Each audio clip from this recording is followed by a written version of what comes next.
देखिए, आप लोगों के छोटे छोटे सहयोग से एक बहुत बड़ी लड़ाई को जीता जा सकता है। आपको याद है नेताजी सुभाष चंद्र बोस ने एक बात बोली थी कि तुम मुझे खून दो, मैं तुम्हें आज़ादी दूंगा। मैं आपको एक बात बोलता हूँ, इस बात की तो मैं जिम्मेवारी नहीं लेता प्रत्येक व्यक्ति का जीवन बचा सकूँगा, लेकिन इस बात की मैं जिम्मेवारी लेता हूँ आप सबके सामने कि चिकित्सा की जो व्यवस्था है भारत की, जिस आधार पर शुरू हुई थी, मूल सनातन व्यवस्था को दोबारा स्थापित कर दूंगा अगर आप लोगों का आशीर्वाद और सहयोग मिला।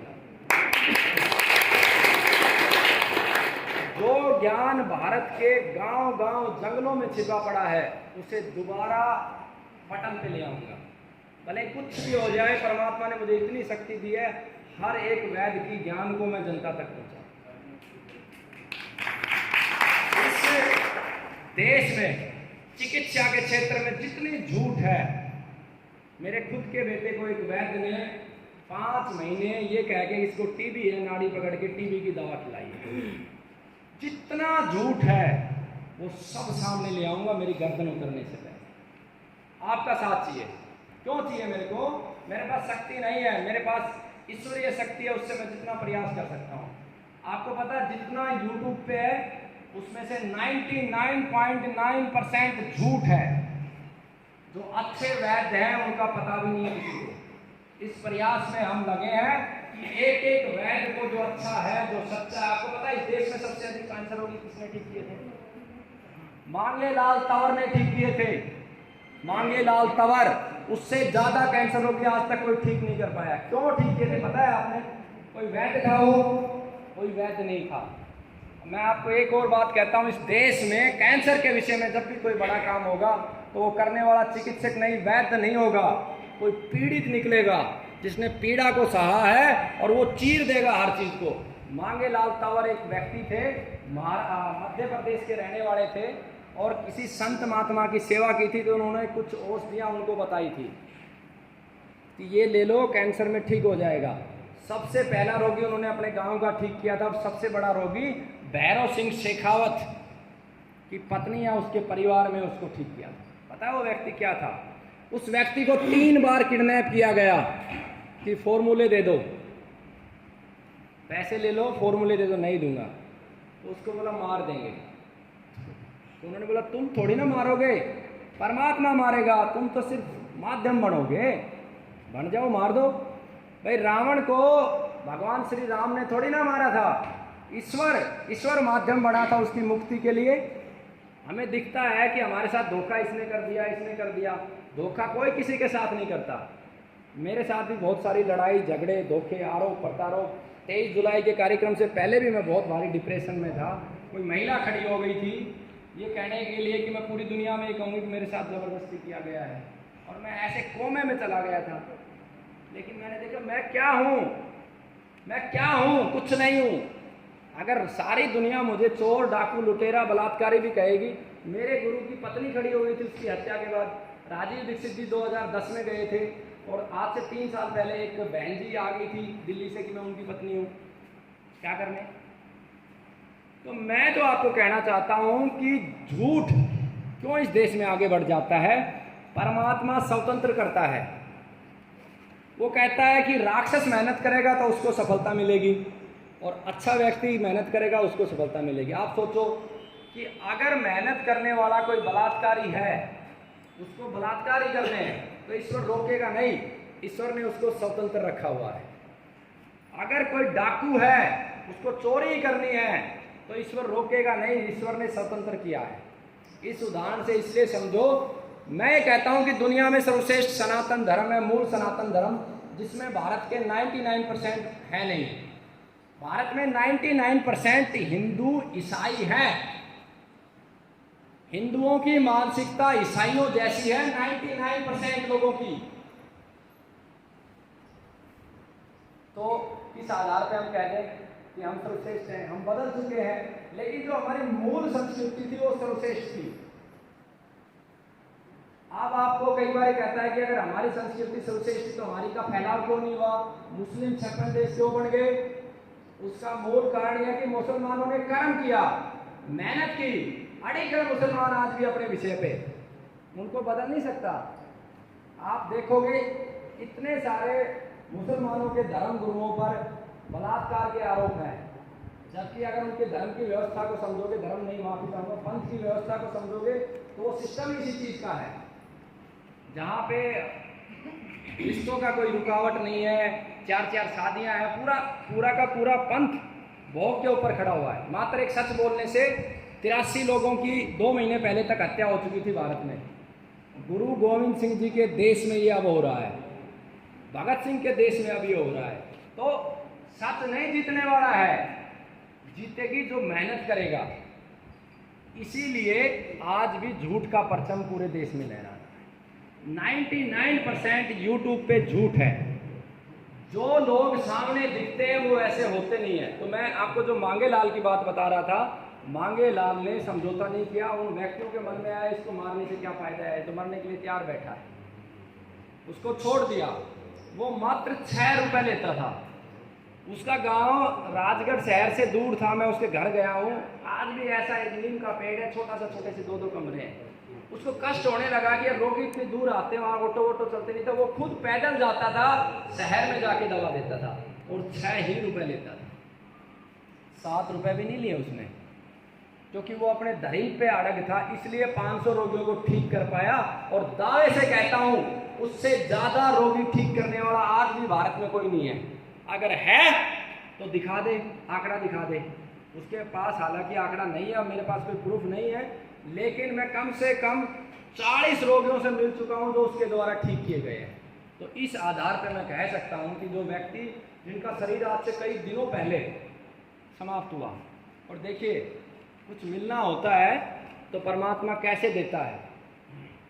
जिस व्यक्ति ने कभी किसी को फॉर्मूला नहीं दिया, मैं भी जो ठीक कर पाया हूं, मैं 500 क्यों कहता हूं, 40 से मैं मिल लिया और 466 उसी के फॉर्मूले से मैंने ठीक किया, तो मैं 500 कहता हूं।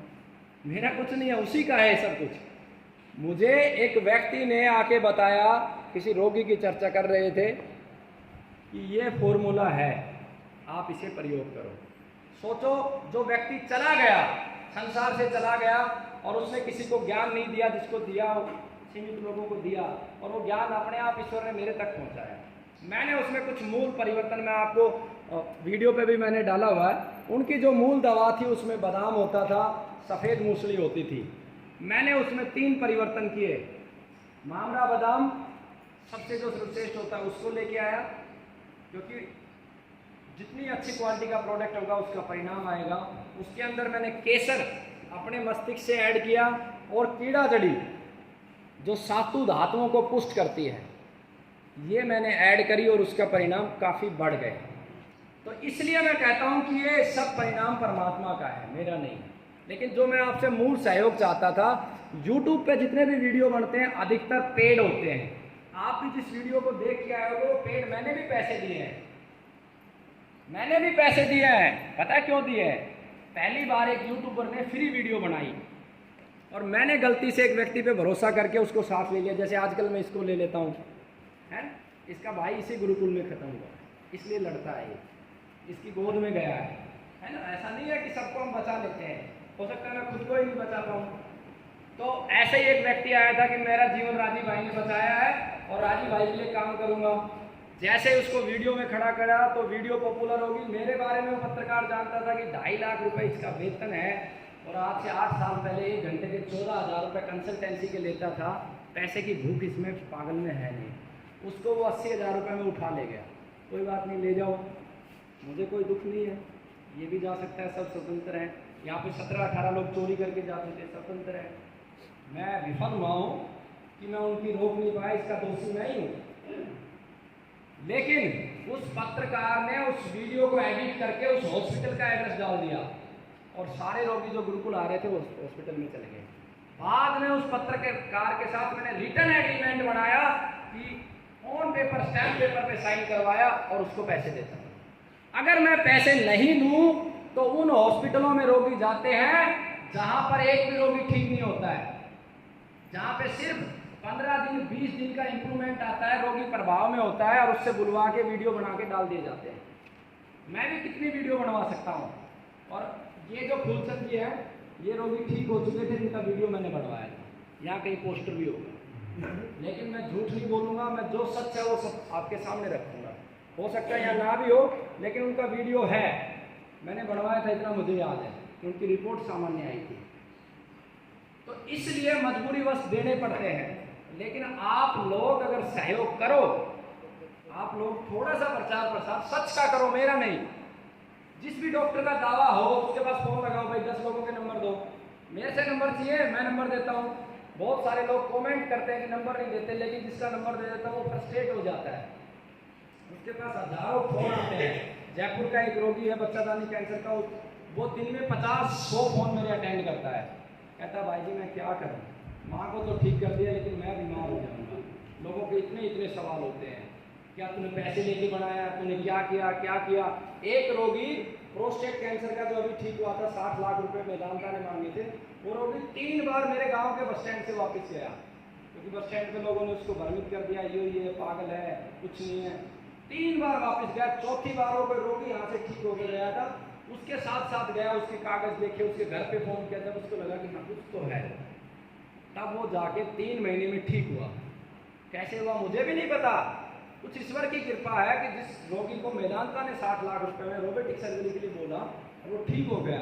और उसका चेहरा मुझे उसी दिन देखा था जिस दिन वो ठीक हुआ, उससे पहले उसका चेहरा भी मस्तिष्क में नहीं है, लेकिन बहुत सारे लोगों के चेहरे मेरे मस्तिष्क में केंद्रित हो जाते हैं। तो आप इसमें सहयोग कर सकते हो। जो रोगी जो दावा करता है, कल भी मेरी डिबेट हुई है पत्रकारों से, जो दावे करते हैं, पत्रकारों को फोन करो कि 2-4 के नंबर दो, कुछ हॉस्पिटल में चले जाओ, दिखाओ भाई 2-4 के नंबर, ताकि देखो जिंदगी और मौत का किसी को नहीं पता, मैं भी नहीं बचा सकता सबको, लेकिन कम से कम आप एक भरम में देखो, आप एक हॉस्पिटल बना था हिम्स, जिसपे भाई राजीव दीक्षित जी का चित्र लगा है, मेरे गुरु का चित्र लगा है, और उसको मैं उतरवा दूंगा, ये भी आपको कह रहा हूं, क्योंकि वो झूठ, छल कपट और व्यापार के ऊपर खड़ा हुआ है। जिसके डॉक्टर 50 लाख रुपए की गाड़ी में घूमते हो, जो एयर कंडीशन में बैठे हो, वो मेरे गुरु का चित्र कैसे लगा सकते हैं? आज उस एक हॉस्पिटल ने 200 बना दिए। क्यों? सिर्फ मीडिया को पैसा दिया जाता है, छल कपट और झूठ चलाया जाता है, भ्रमित किया जाता है लोगों को। सिंपल सा खेल है पूरा का पूरा। आप लोग अगर सच के साथ हो जाए, आपका जीवन तो नहीं कह सकता बचेगा या नहीं बचेगा, कम से कम पूंजीवाद को बढ़ावा नहीं मिलेगा, कम से कम सही वैद्य के पास आप जाओगे, सच्चे वैद्यों का। जैसे एक वैद्य है अरुण कुमार जी, मेरठ के हैं, भले ही हमसे कम रोगी ठीक हुए, लेकिन हमसे ज़्यादा ज्ञान है उनको, हमारी रिसर्च टीम का हिस्सा है। एक महाराष्ट्र में कोल्हापुर में, हमसे ज़्यादा ज्ञान है उनको। तो हमें सीखना है, एक दूसरे का सहयोग करना है। तो मजबूरीवश अच्छे पत्रकार भी हैं, जैसे टेक्निकल फार्मिंग एक न्यूज़ चैनल है, कुछ लोगों ने देखा होगा, देखा है, वो कभी किसी से 1 रुपया नहीं लेता। और अच्छे पत्रकार एक जीतू रिवोल्यूशनरी फॉर्म है, किसी ने देखा है? आज तक उसने 1 रुपया किसी से नहीं लिया और धर्म के लिए लड़ता है। और ऐसे अच्छे पत्रकार भी हैं, ब्रजभूषण मार्कंडे जी हैं एक, वो भी 1 पैसा नहीं लेते। और मैं ये कहता हूं कि जो पत्रकार पैसा लेके भी बनाते हैं, मुझे बुरा नहीं लगता, लेकिन तुम किसी भी चीज का ले लो, स्कूल का ले लो, तुम किसी नेता से ले लो, तुम किसी से भी ले लो, अरे तुम किसी की मौत का पैसा क्यों ले रहे हो? क्यों ले रहे हो? तुम क्यों झूठा दिखा रहे हो? गलत तो नहीं कह रहा हूं। मान लो उस पत्रकार ने 20,000 रुपए लेके ये कह दिया, ये फलाना डॉक्टर ने 1000 कैंसर रोगी ठीक कर दिए, और उसने ठीक 5 भी नहीं करे। उस पत्रकार की बात पर भरोसा करके आप और हम चले गए वहाँ पे, और हमने अपने प्राण गंवा दिए। उसकी मौत का भागीदार कौन बना? उस पाप का भागीदार वो पत्रकार भी उतना ही है जितना वो डॉक्टर है, और जिसने उसकी वीडियो शेयर करी है, प्रचार किया, वो भी भागीदार है। इसलिए जागरूक बनो। और ये लड़ाई, ये बीमारी नहीं है, ये बीमारी आपको दी जा रही है। अब आपको मैं आज कह रहा हूँ 20 साल के बाद संतानें बहुत कम पैदा होंगी। क्यों होंगी? क्योंकि हमारे बीजों को जीएम देसी से हाइब्रिड किया गया और हाइब्रिड से जीएम किया गया। अब जब जीएम हो जाएगा, एक मोटी सी बात आप नहीं समझ रहे कि जो गेहूं का बीज दोबारा उग नहीं सकता, उस गेहूं को खाने वाला कैसी संतान पैदा कर लेगा क्या? देश का प्रधानमंत्री, मुझे दुख भी होता है कि 15 अगस्त को आता है और जीएम सीड्स की तारीफ करके चला जाता है। वो अपनी जगह ठीक है, मैं उसका सम्मान करता हूँ, क्योंकि वो फंसा हुआ उस पंजे में, वैश्विक पंजे में, उस जगह पे अगर मैं भी बैठा तो मुझे वही बोलना पड़ेगा जो आज देश का प्रधानमंत्री बोल रहा है। दुनिया में 2 सत्ताएं हैं, एक पूंजी की सत्ता और एक पंथ की सत्ता, और दोनों पूरे विश्व के विनाश का कारण है।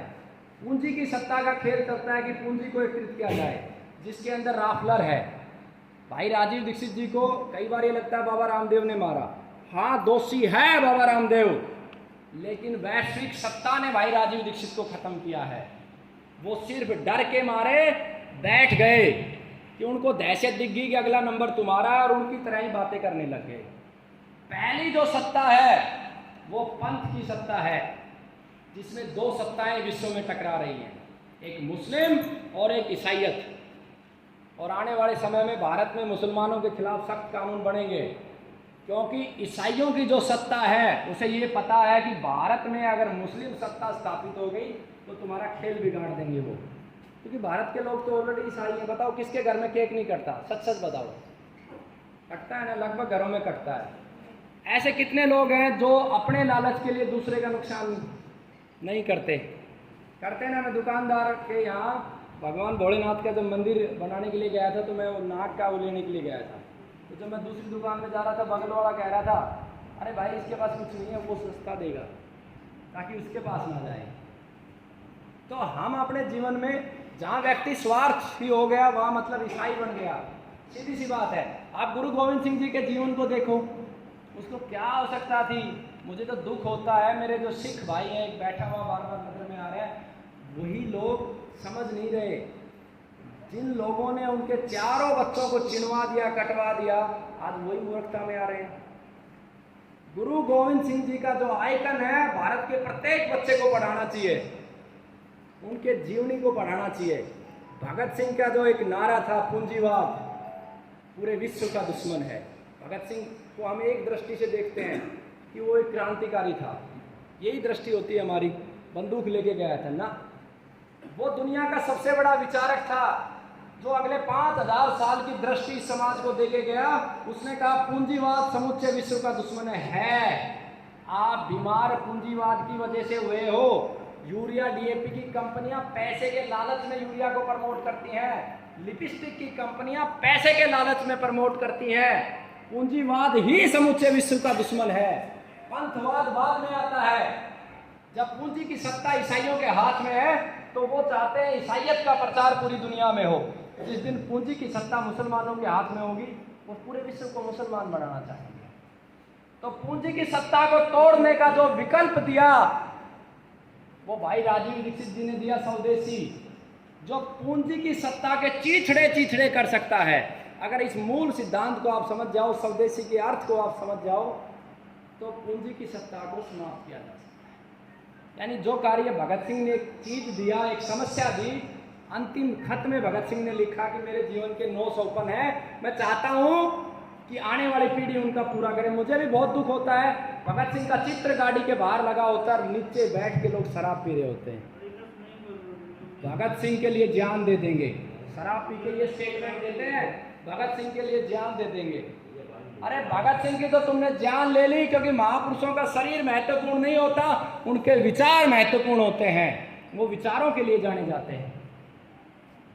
मुझे आज कोई मार दे, मुझे कोई दुख नहीं, लेकिन जो मैंने कल्पना करी है वो कल्पनाएं पूरी हो जाएं, बस मेरे सौपन पूरे हो जाएं, मुझे कोई दुख नहीं है। आज ही मार दो कोई। तो जो समस्या पूरे विश्व की भगत सिंह जी ने बताई थी, उसका समाधान भाई राजीव दीक्षित जी ने बताया, स्वदेशी। हर समस्या का समाधान स्वदेशी के अंदर छुपा है। भाई राजीव दीक्षित जी को सुनो, आप सब समझ जाएंगे। ठीक है, तो बस ये आप लोगों को बहुत कष्ट हुआ, बहुत सारे लोग खड़े हैं, मैं माफ़ी चाहता हूँ, क्योंकि मैं बहुत दुखी हूँ। मैं ये चाहता हूँ कि रोगियों की संख्या खत्म हो इस देश में, और वो संख्या डॉक्टर खत्म नहीं कर सकते, हॉस्पिटल खत्म नहीं कर सकते। उसको खत्म करने का एक ही मंत्र है, ज्ञान, और दूसरा मंत्र है ज्ञान का सम्मान। इस देश में अच्छे व्यक्ति को सम्मान नहीं मिलता। जो व्यक्ति 100 पेड़ लगा देता है उसको कोई देखता ही नहीं है, और एक नेता बड़ी सारी गाड़ी लेके आ जाए तो सारे पीछे पीछे हो जाते हैं।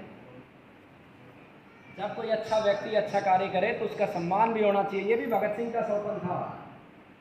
भगत सिंह के 9 सपनों में से एक सपना आया था कि इस देश में मजदूर, किसान, मेहनती का सम्मान पूंजीवादी से ज़्यादा होना चाहिए, जो पूंजीवाद को बढ़ावा दे रहा है। वैश्य मुक्त भारत बनना चाहिए। देखिए, आप भगत सिंह जी के विचारों को पढ़ोगे तो जिंदगी बदल जाएगी। वैश्य, वो ये भी कह सकते थे कि शराब मुक्त भारत बने, चर्च मुक्त भारत बने, गांजा मुक्त भारत बने। वैश्य क्यों कहा उसने? उन्होंने वैश्य शब्द इसलिए इस्तेमाल किया, उसे पता था समय के साथ साथ षड्यंत्र बदलेंगे। सबसे बड़ा वैश्य इस समय क्या है? कभी शराब वैश्य होता था, हाँ, बीड़ी वैश्य बना, हुक्का बना, चर्च बना, गांजा बना, चाय बना, कॉफी बना, कोल्ड ड्रिंक्स बने, लिपस्टिक बनी, नेल पेंट बना, कितने सारे वैश्य बने। उनके ज्ञान की प्रकाष्ठा देखिए, 5000 वर्षों में भी ऐसा विद्वान पैदा नहीं होगा जैसा भगत सिंह था। हम उसको सिर्फ एक क्रांतिकारी के रूप में देखते हैं, गलत करते हैं, अन्याय करते हैं। भगत सिंह के जीवन को जो समझ जाएगा वो चीर जाएगा हर पाप को। तो भगत सिंह को सुनो, राजीव दीक्षित जी को समझो। भाई राजीव दीक्षित जी जो है, सभी शहीदों की आत्माएं उसके अंदर मुझे लगता है विराजमान थी। हर किसी की पीड़ा को लेके वो चले और बहुत सरल रूप में उन्होंने बताया। और इस समय का जो सबसे बड़ा व्यसन है जिसको भुगत के मैं निकला हूँ, वो व्यसन है सेक्स। थोड़ा सा आप लोगों को बुरा लगेगा, लेकिन आपके कान में खड़े करना चाहता हूँ। आप अपने बच्चों से जाके बात करो। 14 साल का बच्चा है, 15 का है, उससे बात करो, आप क्या करते हो बेटा, इसका क्या उपयोग है, खुल के बात करो। मेरे गुरुकुल में जो मेरे जीवन में जो मैंने पाप किए हैं, जब मैं पहले विद्यार्थी ने यहाँ पाप किया तो मुझे पता चला उसकी आयु 6-7 वर्ष, और उसके साथ पाप करने वाला उससे 8-9 वर्ष। किसी की गलती नहीं है, ना उसको करने वाले की, ना उस बच्चे की। गांधी जी ने एक बात कही थी, बहुत अच्छी थी, बाकी बातों से सहमत नहीं होता मैं, कि पाप से घृणा करो, पापी से। बात सत्य है। इसमें मैं बस एक बात ऐड करना चाहता हूँ, ना पाप से घृणा करो, ना पापी से घृणा करो। उस व्यवस्था को खत्म कर दो जो व्यवस्था इस कार्य को चला रही। तो मैंने जो पाप मैंने किए, जो प्रायश्चित मुझे है, मैंने अपने जीवन में संकल्प लिया उस व्यवस्था को मिटा दूंगा। जिस व्यवस्था की वजह से उस बच्चे के साथ गलत हुआ, क्यों हुआ? अगर उस बच्चे का जन्म होते ही उसकी माँ उसको बताती कि बेटा समाज ऐसा है, कोई तेरे साथ ऐसा करेगा, तुझे चिल्लाना है और तुरंत मुझे आके बताना। आज मेरे बच्चों के साथ कोई करके दिखा दे, तुरंत बता देते। मैं खुला संवाद करता हूँ अपने बच्चों से कि बेटा पेशाब के बाद कुछ चीखना पदार्थ आया, कुछ मन में कोई विचार आया। बहुत लोग असहमत होते हैं, मेरी पत्नी असहमत हो जाती है, ऐसी बातें मत करो इनसे। मैंने नहीं, पूछना पड़ेगा। आज 8 वर्ष से लेकर 18 वर्ष तक के बच्चों, पहले गांव में, शहरों में हाईटेक है, गांव में देसी सिस्टम है। गांव में बच्चों के साथ अप्राकृतिक सेक्स होता है। धीरे धीरे वो अप्राकृतिक सेक्स होते जाता है, वो फिर बच्चा सीख जाता है। जैसे मैंने सीखा, मेरे साथ हुआ, मैंने सीखा, मैंने दूसरे के साथ किया, मैं भी करता गया, मैं अपनी टीम बनाता गया, 50 लोगों का ग्रुप बन गया। क्योंकि जैसे अच्छाई को फैलाती है, ऐसे गंदगी को तो फैलाती है। हम दूसरों को वैसा बनाने के प्रयास में जुट जाते हैं। तो आज क्या हो रहा है, छोटे छोटे बच्चों को पहले अप्राकृतिक सेक्स किया जाता है, फिर बच्चे खुद करते हैं क्योंकि उनको ज्ञान नहीं होता है, फिर उनको थोड़ा सा उसमें आनंद आता है, इस बात में कोई शंका नहीं है। और धीरे धीरे वो बच्चे ऐसे करप्ट हो जाते हैं, उनका सब कुछ खत्म हो जाता है। सोचो मैंने अपनी कितनी ऊर्जा नष्ट कर दी होगी। जो एक व्यक्ति एक ही दिन में 4-4 बार हंसना शुरू करता था, कितनी ऊर्जा नष्ट कर दी होगी, कितना समय नष्ट कर दिया होता। अगर मैं वो समय आज जो चीजें रिसर्च कर रहा हूं वो उसमें लगा दिया होता तो मैं क्या कर गया होता इस देश के लिए। तो इसलिए इसके खिलाफ भी ये दुनिया का इस समय सबसे बड़ा व्यसन है जो भारत को बर्बाद कर देगा।